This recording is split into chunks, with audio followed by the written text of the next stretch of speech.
Hello, welcome to Real Gardens. Well, it's June, and the time of year that all us gardeners long for is here. And you can guarantee that none of our real gardeners are going to be wasting a second of these precious summer days. This week, Anne-Marie is helping Lisa put the finishing touches to her London garden. I'll be discovering the treasures in Liz's Guernsey greenhouse. Oh, look at all of them. Look at that. Oh. And Carol is making a final blitz on Diana's plant collection in Felixstowe.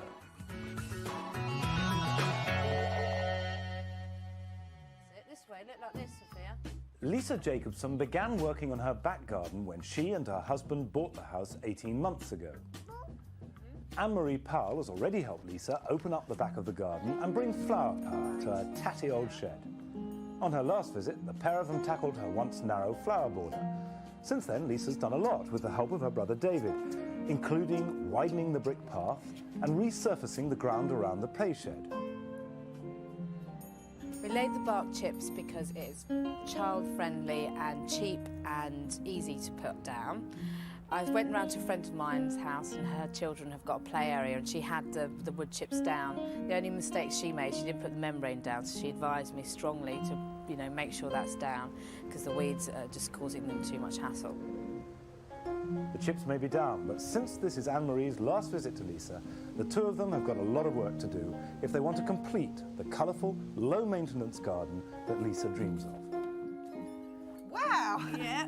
Cool, you've been busy. I've been painting loads. Painted this all white, it was far too glary, so we went for a lavender haze, tone it down a little bit.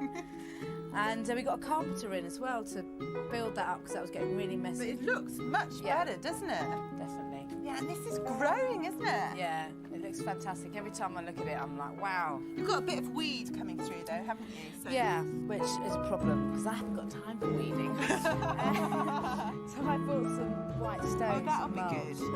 Oh, look, you painted this.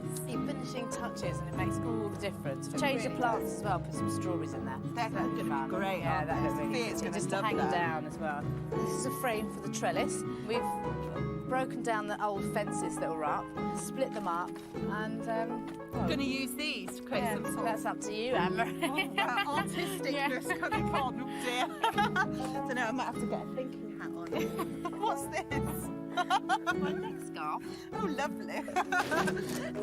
On my first visit here, Lisa and I broke up an old blue fence panel, which we're hoping will provide us with the horizontals for her new trellis.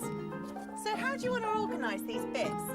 I don't know whether to just put... I think this way, Yeah, do you long think? ways, yeah. And That way. Yeah. I like that. And I like the fact that it just kind of like bounces there. Yeah. Put yours in. I want to see what yours looks like.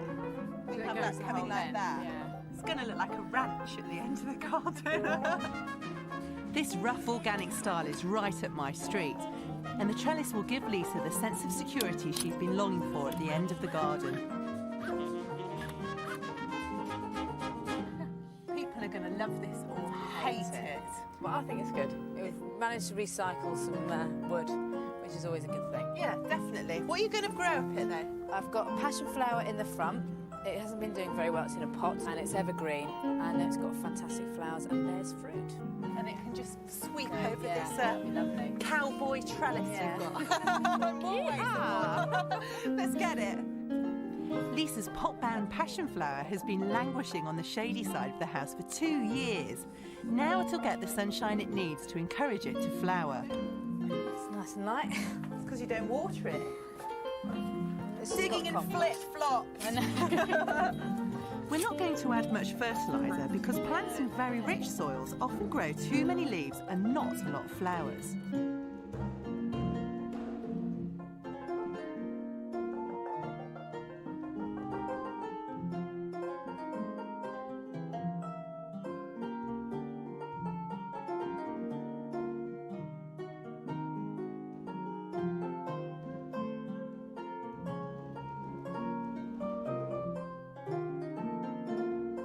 Garden. Right, should we start with this painting?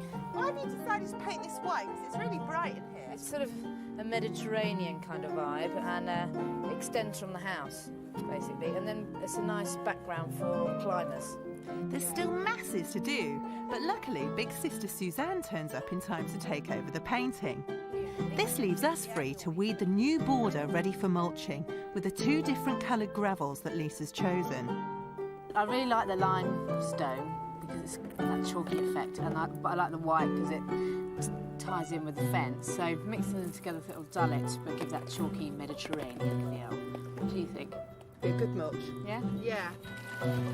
There are lots of materials you can use as a mulch, from bark chippings to spent mushroom compost. This gravel mixture will look great with Lisa's white Mediterranean style. These days, most garden centres stock pebbles and gravel in all sorts of colours, so there's no excuse for not being adventurous. Mulching is a good way to keep weeds down, as well as locking moisture into the earth. A good tip is to place a plant pot over any especially delicate or small plants before mulching, which will prevent them from being damaged.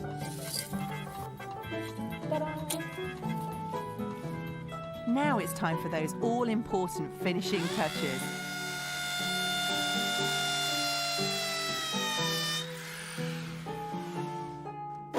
Suzanne, Yep. can you give me a hand? Because I need you to hold it in whilst I screw it.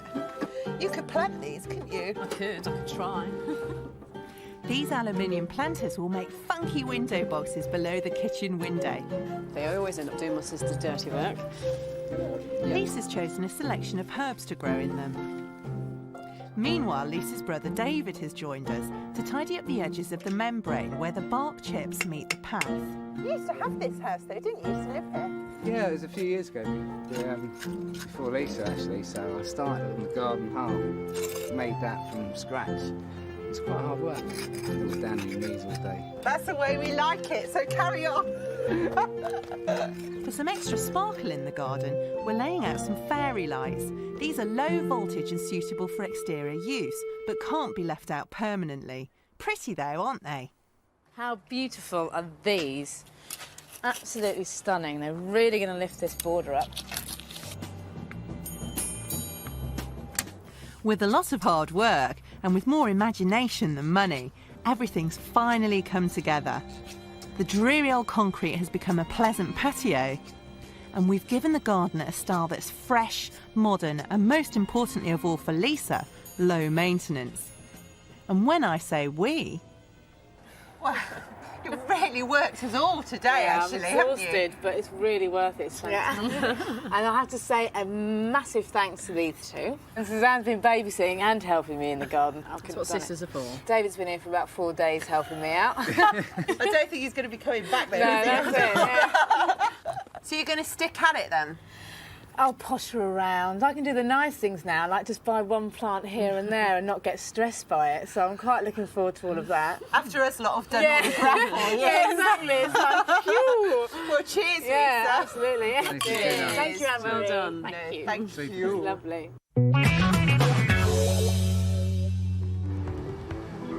With its splendid views, well-stocked borders and thriving vegetable beds, Liz Collinette's Guernsey garden is a triumph of good planning and hard work. But it's an achievement that has come at a cost. I used to like the physical side of gardening a great deal more than I do now. But 12 years ago, my back began to hurt, and that meant I had to give up using a fork and a spade. So now I do all my gardening with this little 4-inch fork. But it gives me a very intimate knowledge of my soil, I can tell you. I know every bug in it, I reckon, and I know every germinating seedling, whether it be good or bad. So that's an advantage. This year, Liz has had help from her youngest son, Philip, husband, Rod, and yours truly. We've been working on opening up her view of Vale Pond from the new Mediterranean terrace that she's been creating in her back garden. But this week, it's the huge old greenhouse that Liz wants to work on. So this is the biggest private greenhouse I've ever seen. Is it really? 75 feet it is.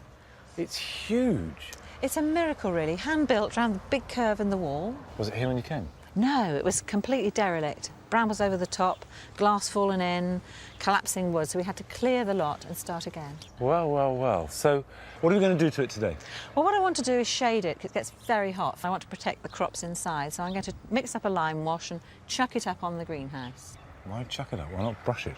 Well, I can't get up there. So that's what you do every year? Yeah, I do. Yeah. Oh, see this.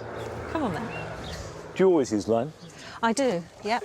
Not very much there. Will that do the whole greenhouse? It might do. We'll see. We'll experiment Okay, a I bit see you've got and see. goggles and things. Yes, you're going to need that. Yeah, you will. Gloves. And actually, you know what I'd like to do is put on some protective clothing because it will burn holes in... In your posh clothes. Posh they're not, but they're certainly the only ones I've got like this. How much do you mix up of that? 3 parts water to 1 part hydrated lime. That's quite a stiff mix. I mean, it'll get quite opaque on that, Yes, won't it? I think it'll be okay. Can't but believe that's enough. We'll throw it sparsely, and then if we need You do some look more... funny. Don't be rude. Using small pots, we're throwing several buckets full of the mixture over the glass. It's a technique used by many Guernsey growers, though for even larger areas they use a pump. And once on, it'll provide shade during the growing season before being washed off by the autumn rains.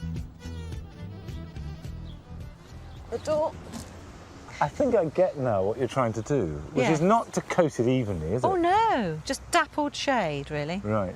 It'll reduce the temperature inside by about 5 degrees, maybe even more. And you see, it's quick. It's quick And cheap. It's quite good fun too. Oh isn't it? yeah. Oh, it doesn't want to... Crikey, look at that. It's a bit vicious, be careful. That's amazing. As soon as the greenhouse went up, Philip put it in, and we thought it wouldn't grow more than a couple of feet. Flowers. They only last a day. Fantastic. It's a bit of everything. Carrots, peas. Yes. What's this, a peach? A peach, small crop this year. I tell you what, Looks that's healthy. not bad. If that's small... Oh, it is then small. This is a nectarine. That's Lord Napier. God, look at all of them. Look at that. Oh, that's first year. And what do you grow here? I should be putting in melons, tomatoes, chilies, ordinary peppers, aubergines and basil. You probably take it for granted, but to me, this is just, you know, like a kid in a sweet shop. Really? It's just amazing, all this stuff. And look at this grape. I know, it's a wonderful one, isn't it? It's a black one. Uh-huh. And you can still eat it about end of November, December. Needs a lot of thinning. That's quite tight up against the glass, isn't it? It's a heck of a mess, really. I think we're going to have to tackle that. Should we have a go? OK. Yeah, right there. Well, Yeah. I think what we do is we take off all these side shoots, Yeah. right? All the little shoots, so we can see All what the we've got. shoots coming up Yeah. to the glass, Yeah, we're because gonna it seems take to me those out. you want a bit more air and light around Need it, a lot don't you? more air and light, because I want to discourage things like mildew. OK. And then we'll be able to see where we're going. And I have to keep pulling these shoots out all season, you know, they're a pain. The object is to get rid of all the shoots that don't have any fruit growing on them, so we can disentangle the main branches. These are then tied below the wire supports so that the grapes can hang down freely underneath. Now, do you want us to take any more of these leaves out? I don't think so at the moment. It still looks quite crowded, but we must leave enough leaves to shade the bunches, because we don't want a bunch of little raisins at the end of the day. Now, more? No. What you got? That was pretty firm. Well, I know you're keen. How often will you do this? Once a operation? week, probably. Those shoots are going to grow about this much in a week now. Right. So I'm going to have a good look every week and just take fiddle-diddle with it. Take Okay. little bits out. OK, Yeah. that's good. I love All right. that sort of job. Good Now, eye. what's over here? So you've got all your geraniums here, They've been here for years. running into the potatoes. They're looking a little bit subdued. Well, they're finished. What do you mean finished? Well, we've been digging since the end of March. I wouldn't think of digging my first earlies for another month. That's because you're growing them outside. Well, it is true, but how many people grow potatoes in the greenhouse? What they do in Guernsey. Yeah. And yet this, Liz, is not quite so impressive, is it? This is Citrus Corner. This is disastrous Citrus Corner, as you can see. Citrus in extreme trouble. You've got sort of woolly aphid. Yes. You've got, oh, look, see, that's sooty mould. There, do you Yeah. see? Yes. Scale. Now, that's classic sign of citrus that are indoors. They hate being indoors. What time of year do you put these out? Never. I have never put them out. So they've lived their whole lives in Yep, here. they have. I would say these need more than anything else putting outside. How often do you repot them? I haven't repotted them. How often do you prune them? Never pruned them. Don't know how to do it. Would you let me prune one? I would, actually. I'll sure? trust you with these. Yes, come on. Let Go me for show it. You can take all this straggly growth off and cut it back. Yeah. Once you've pruned it, you want to feed it. I would suggest repotting it. You can tidy this up. But do you see how radical I'm being? I do. I go further back. Give it a weekly seaweed feed. Right. Lots of water. They need putting outside. They need mollycoddling, but they're quite Okay. tough in a way. Okay. And Yeah, then put okay. it somewhere nice and sunny, sheltered, but where the air can get at it. Well, they'll have to go on the terrace. Well, it'd be That's my perfect. hottest bit. With the added bonus, they'll be handy for the gin and tonic.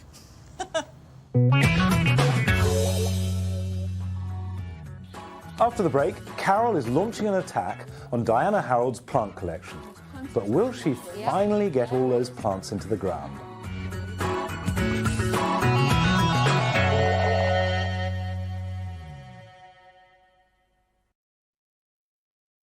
Welcome back. Now, if you're a strawberry grower, it's time to give them a bit of attention. And the important thing to do is to make sure that the ripening fruits don't rot as they sit on wet ground or get dirty as the rain splashes soil up. And the conventional way of protecting them is to put straw around each plant. Then the fruits sit on the straw, they stay dry and they stay clean. But if, like me, you've got really wet, heavy soil, I found that this is a haven for slugs, and they just whip out and eat your strawberries before you can. So what I do is to use horticultural grit instead of the straw. Put it round the plants in exactly the same way. It works really well at keeping the fruit dry and clean, and what's better, it keeps the slugs away. Now, Carol Klein is off to Felixstowe, where she's seeing Diana Harold for her last visit. Diana is a retired schoolteacher who has her own home in the leafy outskirts of the town. The garden, which surrounds the house on all sides, has sprung to life since our first visit in March. Some areas, like the vegetable garden, have been completely transformed. Diana is a compulsive plant collector, and her backyard is crammed with plants in pots that she hasn't been able to resist buying. In we go. Last time Carol was here, they managed to get some of the plants into the ground, and that did make quite a gap in the collection. Since then, Diana has been shopping again. Where's that hole gone that we made? Yes, well, I've been to a couple of plant sales. And you actually bought a few plants? Well, I just for a needed them, change? Carol. I needed them. Well, look, this is my last visit and I'm determined that this place is going to be completely clear. You've got your work cut out with this lot. I'm sure we have, but come on, let's go and have a look for a few places to put them. OK. Right. Diana's got a shady corner under a lime tree on the other side of the house, which could provide a home for some of the plants. But it's going to need a lot of work first. Well, bit of a wilderness, isn't it? It's my jungle. Got any tigers in there? No, got brambles. Yeah, and lots of cultivated plants in here too. Yeah, but they don't stand a chance, do they? I No. mean, these brambles, they're very invasive, aren't they? They are. And we're really going to have to work hard to get rid of them, so no time like the present. Let's have a go down here. The first step is to take out some of the plants that Diana wants to save. Because this isn't the best time of the year to move plants, is it, really? No, it's not, but we've got no option at all, have we? No. I mean, all plants are best moved in the dormant season, but if we're going to get that lot in, then we've got to do it now. These brambles come right down to the edge of the path, don't they? They're going really thickly and lushly. I know. I've cut them back once this year because I was frightened they'd arch over and make more plants. So Yeah, because they root on the tips, Yes. don't they? The only problem with that is that any kind of pruning promotes vigorous growth, so... Although, you can't win, can no. you? You see, if you were one of those gardeners who believed in using chemicals and you'd spray all the top growth... Oh no, I can't have No. chemicals used. I'm organic, you know. I mean, the thing they used to recommend as a bramble killer was closely related to napalm, you know, it was Agent Orange. Oh, nasty. Yeah, very nasty indeed. I think this might go down to Vietnam, actually. Still knobbly. It's important to dig out as much of the root as possible because any bits left in the soil will regrow. Well, I'm afraid I've snapped it a bit, but at least it's severely set it back, hasn't it? Yes. Brambles have their uses in the garden if you have the space and want to attract wildlife. The dense thickets are the natural habitat for many birds and insects, but Diana wants them out to make space for her plants. Well, I don't know about you, but I'm completely knackered. Yeah, you look a bit tired. Oh, thanks. The bramble roots would start growing again if we put them on the compost heap. So Diana will take all this rubbish to the tip.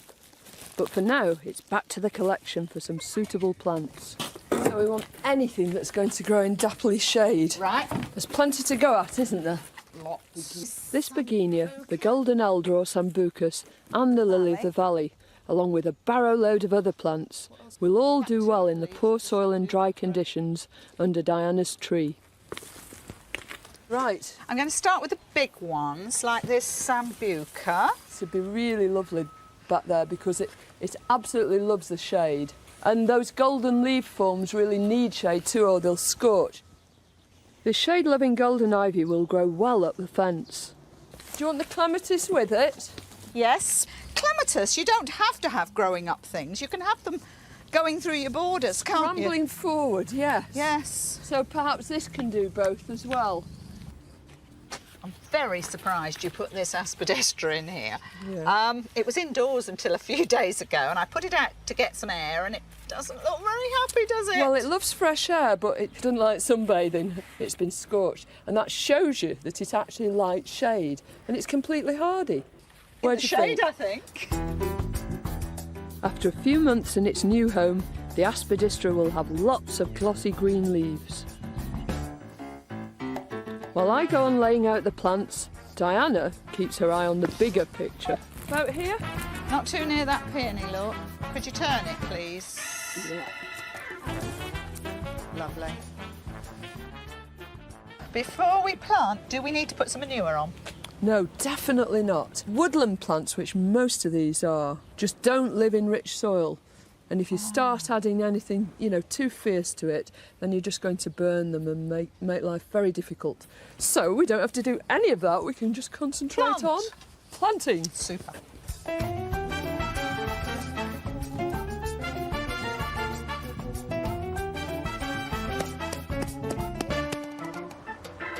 All these plants will be really happy in the shade. Now we need a place for the sun lovers, and Diana has already enlarged her island bed to make room for them. It's so open and exposed and sunny. It couldn't be more different from the other place, could I know. it? It's lovely, isn't it? Yeah. Look at these brilliant plants you can grow in here. I know. I've never seen a verbascum that big. I'm good on my verbascums, aren't I? It's time to attack that plant collection again. This time, it's sun worshippers we're after. The tabble pot's been there a long time, I think. Pass it to me, I'll take it down. Choosing the right plant for the right place is one of the essentials of real gardening. Any good nursery will tell you which plant should go where. Well, that's really just about it, isn't it? There's just that verbascum down there. Yes, a lovely one to go in the middle, won't it? It so will, tall. won't it? And look at that wonderful collection. Aren't they beautiful? I'm afraid I'm not going to have time to help you plant them, but I've no doubt at all that you'll do them all tomorrow, won't you? No, I won't do them tomorrow, but they will be done in the next few days. Yes, I really thought we were going to get rid of everything, but we haven't quite made it. I don't think I shall ever get rid of everything. Do you know, I don't think you will you?